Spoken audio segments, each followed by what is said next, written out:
Friends, आप सभी का मेरे चैनल पर स्वागत है। मैं हूं तेजस्वी वर्मा और आज हम 10th क्लास की मैथ्स की बुक का chapter 7 that is coordinate geometry शुरू करेंगे।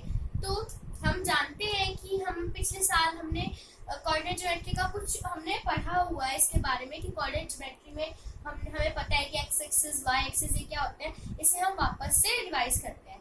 तो देखिए, अगर आपको कोई भी पॉइंट लोकेट करना हो, मान लो आपकी टेबल पे कोई भी बुक है, तो आपको पता करना है कि इस बुक की पोजीशन क्या है। तो आपको क्या चाहिए, आपको 2 परपेंडिकुलर लाइन चाहिए, ये भी हमें पता है।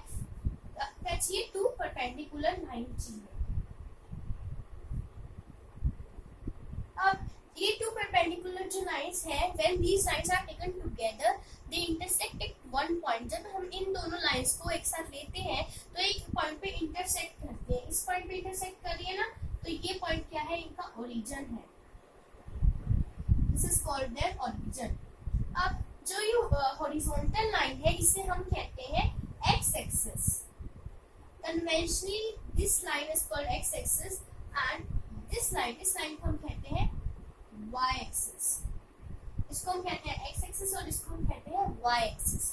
अब ये जो हमारी एक्स एक्सिस और वाई एक्सिस है, इनको हम एक साथ मिलाकर हम इन्हें कोऑर्डिनेट एक्सिस बोलते हैं। अब देखो, कोई भी पॉइंट है, मान लो ये पॉइंट है। अब इस पॉइंट का जो the distance of a point from Y axis, इस पॉइंट का वाई एक्सिस पे से जो भी डिस्टेंस है उसे हम कहेंगे एक्स कोऑर्डिनेट या और एबेसिसा। तो इस पॉइंट का जो भी डिस्टेंस है y एक्सिस से, उसे हम कहेंगे एक्स कोऑर्डिनेट या एबेसिसा।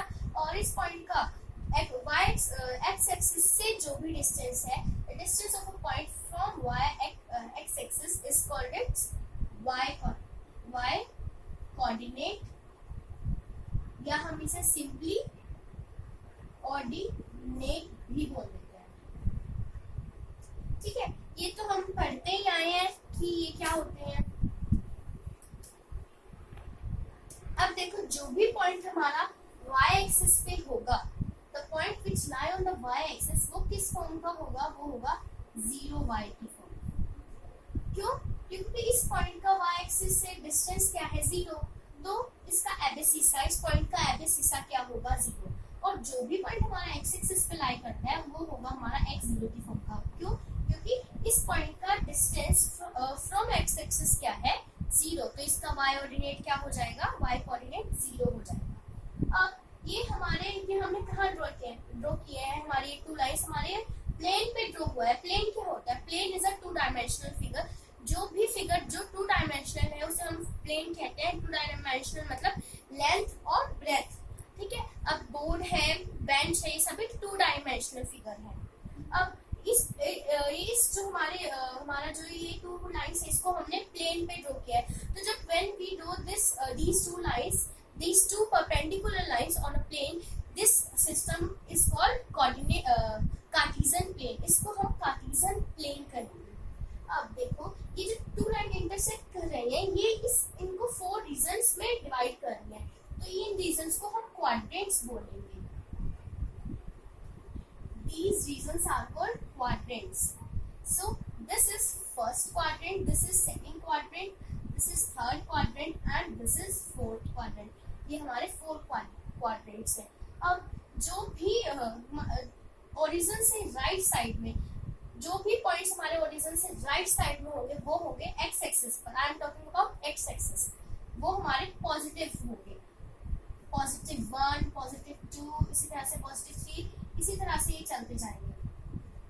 और जो भी पॉइंट हमारे एक्स एक्सिस के लेफ्ट साइड में होंगे वो नेगेटिव होंगे, -1, -2 एंड -3 एंड सो ऑन। अब वाई एक्सिस की बात करते हैं। देखो, सिमिलरली इसी तरह वाई एक्सिस में भी ऐसे होता है, कंफ्यूज होने की जरूरत नहीं है। जो भी पॉइंट हमारे ओरिजिन के राइट साइड में होते हैं वो भी ऑलवेज पॉजिटिव होते हैं, और वाई एक्सिस में जो भी पॉइंट हमारे लेफ्ट साइड में होते हैं, बिलो ओरिजिन के लेफ्ट साइड में, वो कैसे होंगे? हमारे नेगेटिव। तो इसको हमने ऐसे ले लो, चाहे आप जब इसको टेढ़ा करके लोगे तो आपको पता चल जाएगा कौन सा राइट में और कौन सा लेफ्ट में। तो यहाँ वैल्यूज क्या होती है? प्लस, और यहाँ वैल्यूज होती है नेगेटिव। देखो, अब आप इस चैप्टर में डिस्टेंस फॉर्मूला पढ़ेंगे कि डिस्टेंस फॉर्मूला क्या होता है।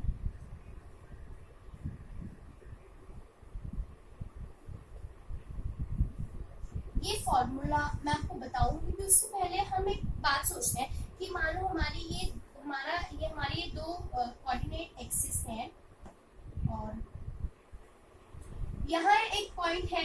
अब जो पॉइंट यहाँ होगा उसका एक्स कोऑर्डिनेट होगा वो क्या होगा, 0 होगा। एक्स कोऑर्डिनेट 0 होगा। तो मान लो ये 0 1 है और ये है हमारा एक पॉइंट, सॉरी 0 6 ले लो, 6, और मान लो यहाँ एक हमारा पॉइंट है, तो वो कैसा होगा 0 -2।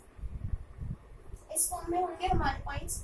अब मान लो हमें इन दोनों पॉइंट्स के बीच का डिस्टेंस बताना है। We need to find the distance of these points। तो हम कैसे फाइंड करेंगे, जो भी पॉइंट हमारा y एक्सिस के है, y एक्सिस पर है, उसके ऑर्डिनेट्स का डिस्टेंस, उसके ऑर्डिनेट्स का डिफरेंस, उसके ऑर्डिनेट्स का जो भी डिफरेंस होगा वो इन दोनों का डिस्टेंस होगा। अब ये 6 है और ये -2 है, तो इन दोनों का डिफरेंस क्या होगा, 8 यूनिट्स। तो ये 8 यूनिट्स जो है इन दोनों पॉइंट्स का डिस्टेंस है। अब सिमिलरली मान लो कोई एक्स एक्सिस पे पॉइंट है, मान लो 4 0 है और -8 0 है। तो ऐसे ही होता है एक्स एक्सिस पर भी कि जो भी इनके एबिसिसा का डिफरेंस होगा वो हो गया इनके बीच का डिस्टेंस। सो इनके एबिसिसा का डिफरेंस क्या होगा, 4 -8 और ये हो जाएगा हमारा 12 यूनिट्स। तो इनके बीच का डिस्टेंस हमारा 12 यूनिट्स है।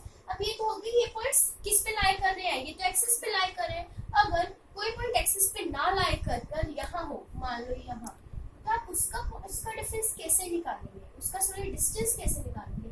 मान लो यहाँ कोई भी पॉइंट है और वो है 2 4 की फॉर्म का, इस फॉर्म का है। अब इस पॉइंट का और एक पॉइंट मान लो यहाँ है और वो पॉइंट है मान लो 4 6। तो इन दोनों पॉइंट्स के बीच का डिफरेंस कैसे निकालेंगे, तो अब इन दोनों पॉइंट्स के बीच का डिस्टेंस कैसे निकालेंगे, इसके लिए हमारी मैथ्स एनसीईआरटी में एक फॉर्मूला है। वो फॉर्मूला है डिस्टेंस, उसे हम डिस्टेंस फॉर्मूला कहते हैं, और वो है x2 - x1 का whole square plus y2 - y1 का होल स्क्वायर। तो ये हमारा फॉर्मूला है। अब देखो इसमें x2 x1 और y2 y1 क्या है।